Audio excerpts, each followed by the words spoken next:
আলাইকুম এভরিওয়ান, কি অবস্থা? সবাই কেমন আছেন? নিশ্চয়ই সবাই ভালো আছেন। আজকে হচ্ছে মেয়েকে স্কুল খুলেছে 15 তারিখ। তো আজকে হচ্ছে ঈদের ছুটির পরে আজকে ওকে স্কুল নিয়ে আসছি। এখন পর্যন্ত হচ্ছে স্টুডেন্টরা আসে নাই, তাই হচ্ছে স্কুলে অল্প ক্লাস হয়ে ছুটি দিয়ে দিয়েছে। এখন সবাই খেলাধুলা করতে ব্যস্ত। দেখো মাত্র অল্প কয়েকজন স্টুডেন্ট আছে। দেখো শান্তিনাই মুবাশিরা মারিয়াম খেলছে।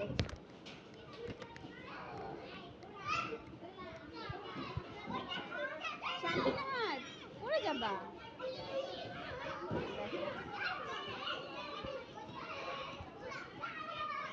ছোট্টবেলার দিনগুলোই ভালো।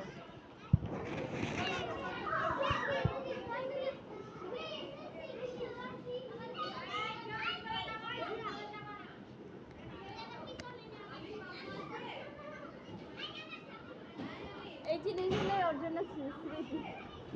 আমাদেরগুলো তো আর ধরে রাখে নাই।